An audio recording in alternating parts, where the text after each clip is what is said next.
இன்றைக்கி சூப்பரான பீர்க்கங்காய் பொரியல் தான் பார்க்க போகிறீங்க. இது தெரிஞ்சிச்சுன்னா கண்டிப்பாக நீங்களும் அடிக்கடி செய்வீங்க. ரொம்ப ஈஸியாக செய்திடலாம். இதில் நிறைய சத்துக்கள் இருக்குது. கண்டிப்பாக வாரத்துக்கு ஒரு நேரம் பீர்க்கங்காய் நம்ம சேர்த்துக்கணும். இது அழகாக தோல் சீவிடலாம். அதை நம்ம க்ளீன் பண்ணி உரமாக வச்சுட்டு ஒரு கையளவு பருப்பு, துவரம் பருப்பு ஊற வச்சுருங்க. அது ஒரு 1/2 hour ஊறணும். அப்போ தான் சீக்கிரம் வேகும். இந்த பீர்க்கங்காய் நல்லா பிஞ்சியாக இருக்கணும். அப்போ தான் டேஸ்ட்டாக இருக்கும். இதில் நிறைய சத்து இருக்குது. கண்டிப்பாக நீங்கள் செய்யுங்க. இது டேஸ்ட் அருமையாக இருக்கும். இந்த மாதிரி செய்கிறது சீக்கிரமும் செய்திடலாம். ரொம்ப ஹெல்த்தியான ஃபுட்டும் கூட.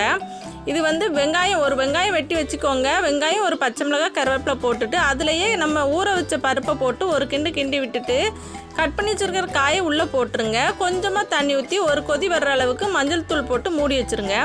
ஒரு கொதி வந்ததும் பாருங்கள், சூப்பராக பருப்பு வெந்துடும். பருப்பு வெந்ததுக்கு அப்புறமா தான் நம்ம 1 ஸ்பூன் நம்ம வீட்டு குழம்புத்தூள் போட்டிருக்கோம். தேவையான அளவு போட்டுக்கோங்க, கம்மியாக போடுங்க. பருப்பு வெந்ததுக்கு அப்புறமா தான் உப்பு போடணும். ஃபஸ்ட்டே போட்டிங்கன்னா பருப்பு வேகாது. இப்போ பாருங்கள், சூப்பராக இந்த தேங்காய் துருவல் போட்டு இறக்கிடலாம். இது எல்லா குழம்புக்கும் டேஸ்ட் அருமையாக இருக்கும். பிடிச்சிருந்தா லைக் பண்ணுங்கள். சப்ஸ்கிரைப் பண்ணால் பார்க்குறவங்க பண்ணிக்கோங்க.